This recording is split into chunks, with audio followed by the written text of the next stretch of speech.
ये रसिया इत्यादि देश हैं, ये ठंडे देश हैं। यहां 12 महीने ठंडी पड़ती है। यहां 12 महीने क्या पड़ती है? ठंडी पड़ती है। 12 महीने बारिश और ठंडी, बारिश और ठंडी, बर्फ पड़ती है। इसलिए वहां की जलवायु के प्रभाव से, वहां की जलवायु के कारण वहां ऐसे लोग होते हैं। और हम भारतीय हैं, हमारे यहां सारी ऋतुओं का आनंद है। इसलिए हमारे यहां इस तरह के दिखने वाले लोग होते हैं जिस तरह के आप सब, हम सब हैं। इसलिए रूप रंग महत्व नहीं रखता। स्वामी विवेकानंद जी का रूप रंग क्या रहा होगा? उनके रूप रंग को कोई नहीं जानना चाहता, उनके ज्ञान को सब जानना चाहते हैं। तुलसीदास जी का रूप रंग क्या रहा होगा? कोई नहीं जानना चाहता, उनका ज्ञान कैसा था वो जानना चाहते हैं। झांसी की रानी कैसी दिखती रही होगी, वो महत्व नहीं है कि वो दिखने में कैसी थी, उनका व्यवहार कैसा था, राष्ट्र प्रेम कैसा था। आज भी झांसी रानी, झांसी की रानी की उनका रूप रंग कैसा था, ये आज भी बातें हैं कि कैसी दिखती थी, लेकिन उनका स्वभाव, उनका देश के प्रति समर्पण कैसा था, ये सब लोग जानते हैं। खूब लड़ी मर्दानी वो तो आपके रूप रंग से आपकी पहचान ना होगी। आप कुछ ऐसा कर जाओ कि आपके काम से आपकी पहचान हो। क्यों?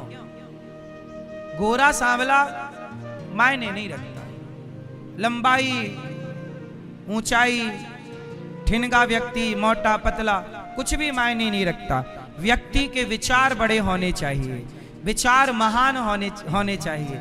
आज भी हम जिनको जानते पहचानते हैं, उनके रूप रंग के कारण नहीं, उनके विचारों के कारण जानते हैं। रूप रंग तो वेश्याओं का भी बहुत अच्छा होता है, लेकिन उनके रूप रंग के कारण, उनका रूप रंग है सुंदर, लेकिन वो बाजार में बिकने के लिए तैयार है। तो ऐसा रूप रंग किस काम का जो आपकी बाजार में बोली लगा दे। आपका अपना स्वाभिमान होना चाहिए, और वो स्वाभिमान आपके विचारों से बनेगा, और वो आपके विचार आपको महान महान बनाएंगे। बोलो हाँ।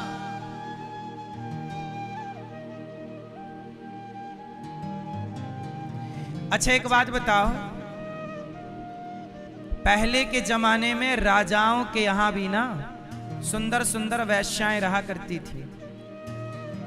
रानी इतनी सुंदर नहीं हुआ करती थी जितनी सुंदर वेश्याएं हुआ करती थी। सुना है, इतिहास पढ़ा है ये। तो सवाल खड़ा हुआ कि जब ये सुंदर स्त्री थी तो राजा ने उससे ब्याह क्यों नहीं कर लिया? राजा ब्याह कर लेता ना, सुंदर थी तो उसी को रानी बना लेता। जो कम सुंदर थी उसे रानी बनाया, और जो ज्यादा सुंदर है उसके पीछे, उस वेश्या के पीछे पड़ गया। कई राजाओं की ये हिस्ट्री मैंने पढ़ी है कि उनकी रानियां इतनी सुंदर नहीं थी, लेकिन फिर भी राजा उन रानियों के पास रहते थे। अब सवाल खड़ा हुआ क्यों? तो मैं आपको बताऊं कि राज शासन चलाने के लिए सुंदरता नहीं चाहिए। राज शासन चलाने के लिए वो जो उन रानियों में हुआ करता था, धैर्य, विवेक, ज्ञान, उनकी चमड़ी कैसी भी हो, सुंदर हो ना हो, क्योंकि रानी अहिल्याबाई होलकर, अहिल्याबाई होलकर, ये जो जब बच्ची थी, इनका जब विवाह हुआ तो किसी ने सोचा नहीं था कि इनके पति की मृत्यु होगी और इन्हें सत्ता संभालनी पड़ेगी। ये बहुत सुंदर थी ऐसा उल्लेख नहीं है, लेकिन ये बहुत अच्छी रानी थी जो प्रजा को पुत्र की तरह, माता की तरह बन करके और पुत्र की तरह पालन करती थी। तो इनके जो पति थे, इनके जो ससुर थे, इन्होंने इस लड़की का चयन किया अपने बेटे के लिए कि ये लड़की में योग्यता है, ये मेरे बेटे के लायक है। जबकि और भी सुंदर मिल सकती थी, नहीं, इसमें काबिलियत है, क्योंकि वो भविष्य को देख लेते थे ना। भाई कहते ना, होनहार बिरवान के होत चीकने पात, ये कहावत है कि जो पेड़ योग्य है उसके चिकने पत्ते बता देते हैं कि ये पेड़ अच्छा होगा। तो बचपन में ही बच्चों का बचपन बता देता है कि इसका भविष्य कैसा होगा। तो उन लड़कियों का भविष्य पहचान लेते थे कि ये रानी के योग्य है या नहीं। वहां सुंदरता मायने नहीं रखती, क्योंकि इन्हें पूरा शासन संभालना पड़ सकता है, कल से तलवार उठाना पड़ सकता है। पहले तो राजा की रानियां भी ना खड़ी हो जाती थी, बोलो हाँ या ना। इसलिए विवाह करने के टाइम केवल चमड़ी मत देखा करो। आप लोग केवल चमड़ी देखते हैं कि सुंदर है, नहीं, क्या वो आपके घर को निभा पाएगी, क्या वो आपके परिवार को संग लेके चल पाएगी, क्या ये गुण उसके अंदर है, क्या ये काबिलियत उसके अंदर है। क्योंकि परिवार बड़ा है, जिम्मेदारियां बड़ी हैं, कल आपका बच्चा होगा। चमड़ी कितनी भी सुंदर ले आओ, 10 साल 20 साल के बाद जवानी ढल जाएगी और सुंदर से सुंदर व्यक्ति भी एक समय बाद बंदर जैसा दिखने लगता है। यही इस धरती की सच्चाई है, समय सबको बंदर बना देता है। बोलो हाँ। जो कल बहुत सुंदर थे आज उनका चेहरा देख लो। एक जवानी सदा ना रहा है, सदा ना रहेगा, जमाना किसी का, जवानी का जमाना भी सदा ना रहेगा, एक टाइम बाद जवानी ढल जाएगी। तो जब जवानी ढल जाएगी तब भी वो स्त्री रहेगी, तब भी वो पुरुष रहेगा, और वो विचार तब भी जीवित रहेंगे। जवानी परिवर्तनशील है, पर आपके आचरण, आपका संस्कार परिवर्तनशील नहीं है। इसलिए जवानी सुंदरता पे लट्टू ना होइए साहब। शादी विवाह में कुछ और चीजें देखनी चाहिए। लड़का में भी देखो वो काबिलियत कि ये ठीक है कि नहीं, लड़की में भी देखो, लड़का में भी गुण होने चाहिए। ऐसा ना हो कि नालायक हो, कि वो शराब पी के गंदी नालियों में पड़ा हो। ये जो खुद को नहीं संभाल पा रहे हैं, ये परिवार क्या संभालेंगे। इन गधों से भी अपनी बेटियों का ब्याह ना कर देना। बोलो हाँ। हर वो लड़का जो शराब पी के पड़ा है, चरस लेके पड़ा है, गांजा पी रहा है, गलत चला गया, वो आपकी बेटी के योग्य नहीं है। और जो लड़की फैशन में घूमती है, घूमती ही रहती है, वो भी आपकी बहू के योग्य नहीं है। आज के युग में जरूरत किसकी है? संस्कारों की, और दोनों को चाहिए, लड़का हो या, दोनों का बंधन संस्कारों से। राम और सीता, राम वनवास गए तो सीता मां को जाने की क्या जरूरत थी, मैं यही हूं मस्त, नहीं। राम राजा बनेंगे तो सीता क्या बनेंगी? रानी। लेकिन राम तो राजा बने नहीं, राम तो वनवासी हो गए। तो सीता जी राम के साथ तब भी थी जब राम राजा की तैयारी कर रहे थे, और सीता मैया राम के साथ तब भी हैं जब वो वनवासी हो गए। पति के पास धन है तो भी नारी उसका साथ दे, और पति निर्धन हो जाए तो भी नारी उसका साथ दे। ये सीता मैया, ये राम कथा सिखा रही है। ये रिश्ते हैं, इन रिश्तों में ये चाहिए गहनता, सहनशीलता, ये समझदारी कि हर परिस्थिति में हमारी अर्धांगिनी हमारा साथ दे, हर परिस्थिति में हमारा पुरुष हमारा साथी चाहिए ना। इसलिए बोलते हैं जीवन संगनी और जीवन साथी, जीवनसाथी.com। तो जीवन साथी चाहिए तो जीवनसाथी.com में कहां मिलेगा? जीवन साथी तो अच्छी तलाश चाहिए, अच्छी खोजबीन चाहिए। इसलिए मेरी मां, समाज भटक गया है। भैया और बाबा को, पिता को बाबा कहने लगे मोहन मैया मैया। आप लोग अपनी मां को क्या बोलते हैं? मम्मी हैं? जो लोग मम्मी कहते हैं अपनी मां को वो हाथ उठाओ। कितने लोग मम्मी कहते हैं? मम्मी, मम्मी आप कहते हो? मम्मी का मतलब क्या हुआ? मम्मी का मतलब मां नहीं होता। मम्मी का मतलब होता है, मम्मी किसे कहते हैं? मम्मी। बोलो। मरी हुई को, मरा हुआ शरीर जो बॉडी है ना, उसे मम्मी कहते हैं। मम्मी बोलो हाँ, नहीं कहते मम्मी? तो मम्मी ही तो मम्मी है। तो आपकी माँ जिंदा है कि मरी है? तो उसे मम्मी क्यों बोलते हो? अच्छा, मम्मी कहां से आया? जैसे प्रयागराज को मुगलों ने अल्लाहाबाद कह दिया था, जैसे प्रयागराज का नाम क्या रख दिया? जैसे प्रयागराज को, प्रयागराज इसका नाम क्यों पड़ा? इसको प्रयाग क्यों कहते हैं? प्रा मतलब प्रथम, जहां धरती का पहला यज्ञ हुआ हो वो प्रयाग है। यज्ञ, प्रथम यज्ञ, जहां धरती का पहला यज्ञ, प्रथम यज्ञ जहां हुआ हो वो प्रयाग है। प्रथम यज्ञ, याग, प्रयाग, यज्ञ। बात समझ में आई? इसका नाम प्रयाग है, लेकिन इसे मुगलों ने क्या नाम रख दिया? अल्लाहाबाद। जैसे मुसलमानों के द्वारा हमारे तीर्थ का नाम बिगाड़ के प्रयागराज को अल्लाहाबाद किया, योगी जी ने उसे ठीक किया। ऐसे ही देश के नेता चाहिए जो बिगड़ी हुई चीजों को ठीक करें। इन्होंने प्रयागराज का नाम पुनः स्थापित किया और अल्लाहाबाद खत्म कर दिया। क्यों? अब आप लोग अल्लाहाबाद ना बोला करो मेरी माँ, हाँ प्रयाग बोला करो। जैसे प्रयाग को अल्लाहाबाद कर दिया, ऐसे अम्मी, मुसलमान बोलते हैं अम्मी जान, तो अम्मी से आप लोगों ने ले लिया मम्मी। अम्मी से मम्मी क्यों लेना? अरे माँ को माँ कहिए, माता जी कहिए। जिन्होंने इस देश को गुलाम बनाया उनकी भाषा क्यों बोलनी है?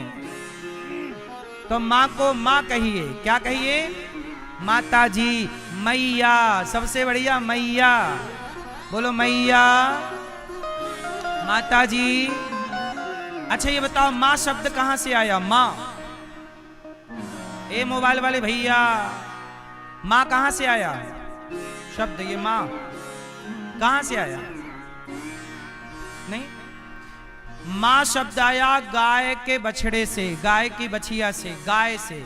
बच्चा कैसे रमाता है गाय का? माँ माँ माँ, ऐसी नहीं बोलता? बोलो हाँ। तो ये जो माँ है ये गाय से प्रकट हुआ, इसलिए गाय को माँ कहते हैं, क्योंकि माँ शब्द की जननी गाय है। माँ शब्द की जननी कौन है? माँ। ऐसी रमाता है, इसलिए माँ गाय से आया, इसलिए माँ, गाय को माँ कहते हैं क्योंकि माँ वहीं से उत्पन्न हुआ, माँ शब्द।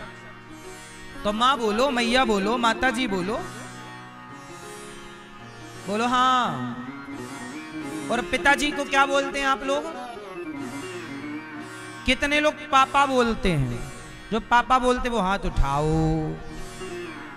पापा, पापा मतलब क्या है? पापा मतलब क्या होता है? बोलो मेरी माँ, मेरी बहनों, पापा मतलब क्या होता है? पापा मतलब होता है पाप।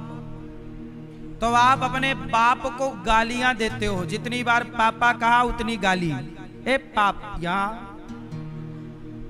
पापा शब्द का अर्थ ही पाप है, पाप से ही ना पापा बना। हिंदी में और संस्कृत में पापा शब्द का अर्थ होता है पाप। गीता का 3वें अध्याय का 13वां श्लोक पढ़ लीजिएगा, वहां पापा शब्द है। रामचरितमानस आओ देखते हैं, कलयुग का यह परम प्रतापा, मानस पुण्य होय नहीं पापा। ये आ गए आपके पापा जी। पापा मतलब यहां पाप है। जहां भी पापा शब्द आएगा वो पाप के लिए आएगा। तो आपका बाप है कि पाप है? बिना विचारे जो करें सो पाछे पछताएं। आप लोगों ने भी कुछ भी बोलना स्टार्ट कर दिया, पापा पापा नहीं बोलते, पिताजी बोलो, बाबूजी बोलो। क्या बोलेंगे? जोर से, पिताजी। क्या बोलेंगे? पिताजी बोलो, पिताश्री बोलो। मैया इतने लेट आई हो मेरी माँ? कहां चली गई थी मैया? हैं? नींद लेट खुली है? चलो अब जल्दी बैठ जाओ, इतनी लेट आई हो मेरी माँ।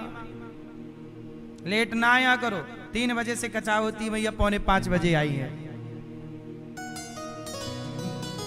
सुनो, तो क्या बोलना स्टार्ट करेंगे? मम्मी पापा सही है, राइट है, रॉन्ग है, क्या है, सही है, गलत है? अब आप लोग कहोगे महाराज जी शब्दों से क्या होता है? होता है। अल्लाहाबाद गलत था, प्रयागराज सही है, शब्दों से होता है। बदलाव जरूरी है कि नहीं? जो गलत उसे बदल डालो, क्यों लेके चलना है? तो क्या बोलोगे? क्या बोलोगे अपनी मां को? मैया बोलो, मैया। और पिताजी क्या बोलोगे? पिताजी बोलो। पापा ना बोलना और मम्मी ना बोलना। मम्मी पापा डिलीट करो। क्या बोलेंगे? माता।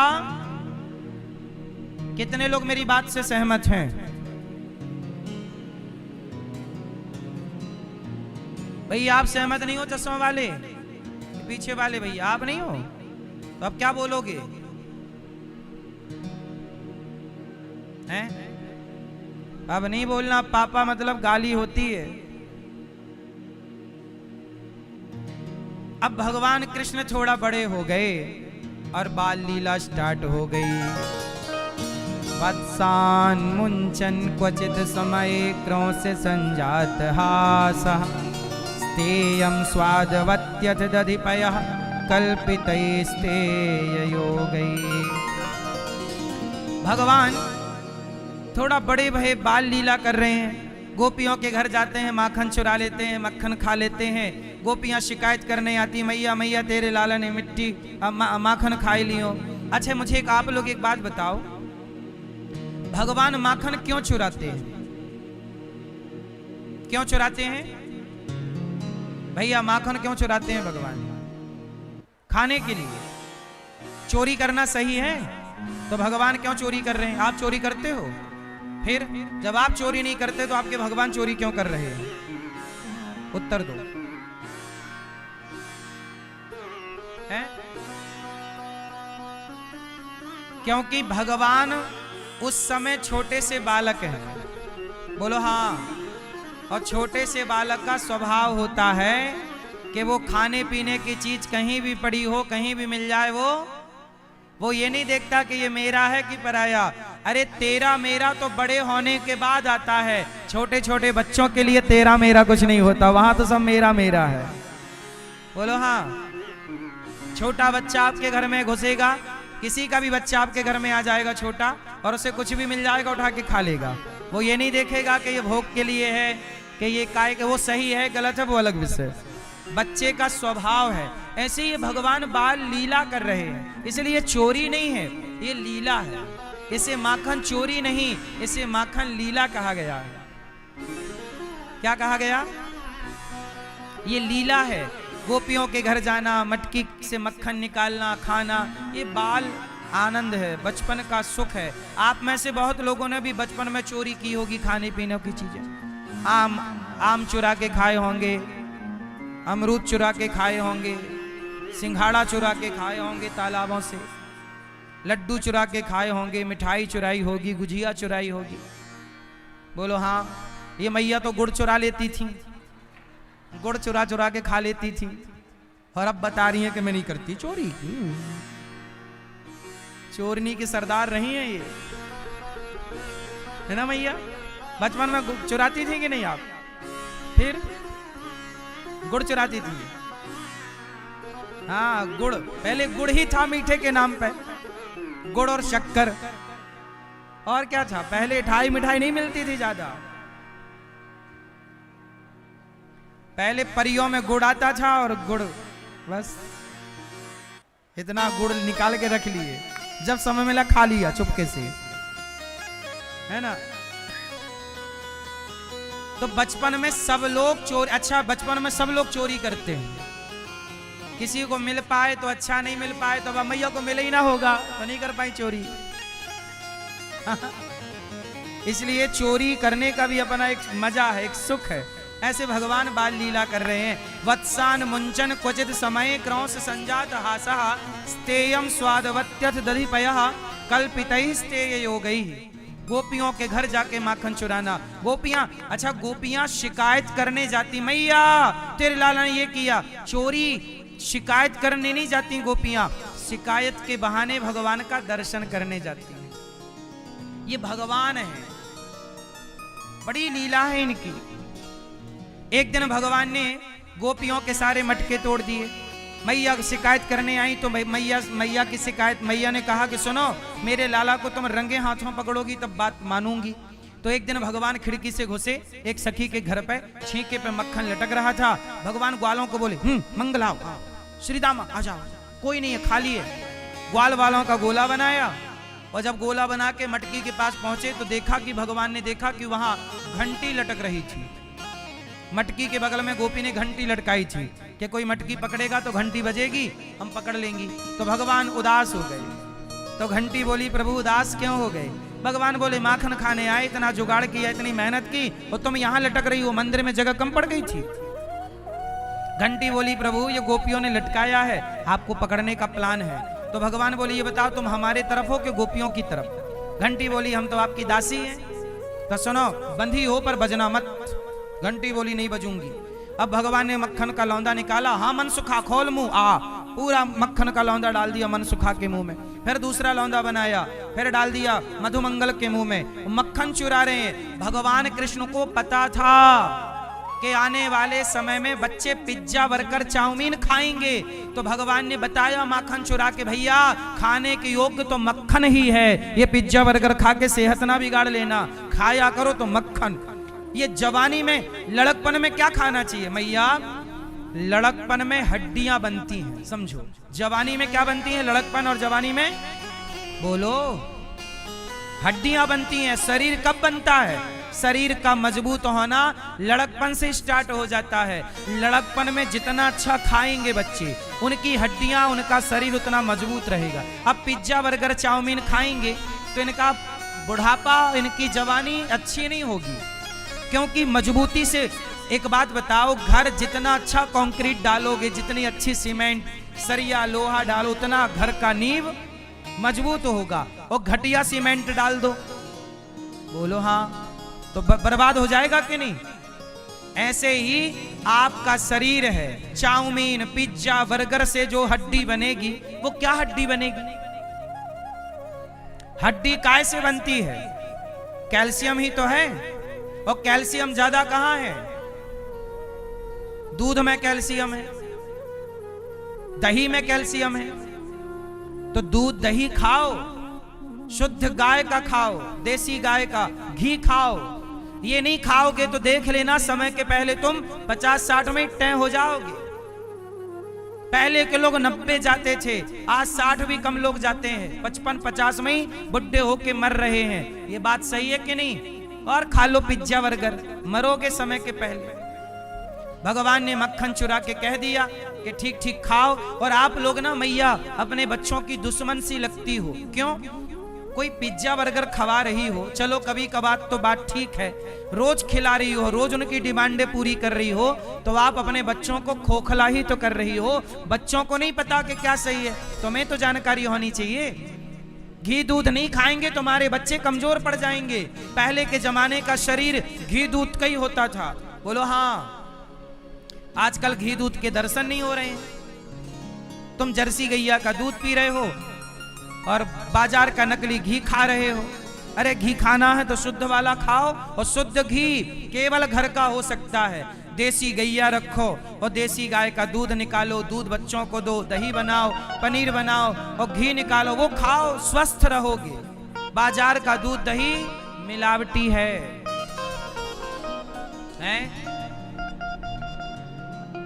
कुत्ता पालने की जगह है, गैया पालने की जगह नहीं। ये सब बहाने हैं कि जगह ही नहीं है। खेत वेत हो तो वहां रखवाओ गैया, एक खेत ले लो भाई। ये तो आपकी सेहत से जुड़ा मामला है ना। कहां रखे महाराज? ये तो देखो बहानेबाजी होगी। कहां रखे? ये तो हो गया बहाना। रखो, कहीं भी रखो, जहां सुविधा हो वहां रखो, ऊपर गाय जरूर रखो। और दूध घर का, बाजार का घी सही है कि गलत है? आप लोग बताओ। बाजार का घी सही है? बोलो हाँ। नहीं, फिर तुम्हें जब पता है तो क्यों खाते हो? वो जहर है, घी नहीं है। आप लोग सॉस खाते हो, सॉस। एक बात बताओ मैया, आप टमाटर की चटनी बनाओ, टमाटर का सॉस बनाओ, आपका घर में टमाटर का सॉस बनाओगे, कल खराब हो जाएगा जो आज बनाया है। वो बाजार का 1-1 साल पुराना सॉस है, काहे नहीं खराब हो रहा है? क्योंकि केमिकल पड़े हैं। वो केमिकल तुम्हारी जान लेगा। इतनी सी अक्ल तुम्हें नहीं आ रही है तो हम क्या समझाएं तुम्हें? आजकल लोग बाजार का जूस पीते हैं। अनार का जूस मिल रहा है बाजार में। अनार का जूस ऐसा करना कि आप एक अनार खरीदो, दाना निकालना, उसका जूस निकालना और आज निकाल के रख दो, कल देखना खराब हो जाएगा अनार का रस। तो जब आपके घर का ओरिजिनल अनार का रस कल खराब हो रहा है तो बाजार का अनार का रस 1 महीना से क्यों खराब नहीं हो रहा है? क्योंकि उसमें मिलावट है केमिकलों की। आप जूस नहीं पी रहे हैं, केमिकल पी रहे हैं। इतनी सी बात तुम्हें कौन समझाए? खान पान ना बिगड़ता तो ये हॉस्पिटल इतने ना बनते। आजकल बिजनेस हो गया है, धंधा हो गया है बीमारी। हॉस्पिटल मतलब धंधा, सबसे अच्छा धंधा है हॉस्पिटल बना लो। क्योंकि बीमार तो पड़ने, आप खा वही रहे हैं जिससे बीमार पड़ोगे।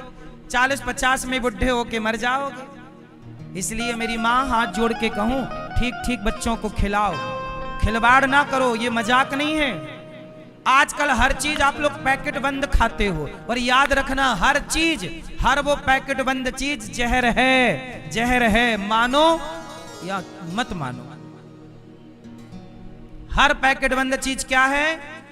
जहर है। लेकिन आपके बच्चों को वही खाना है, आदत पड़ गई है खाने की। क्यों पड़े? घर में बनाओ ना मिष्ठान, बढ़िया लड्डू बनाया करो, गुजिया बनाया करो, अच्छी चीजें घर पे आए दिन बनाते रहा करो। बच्चों को घर की बात अच्छी लगे, बाजार का अच्छा ही ना लगे। अब आजकल मैया भी तो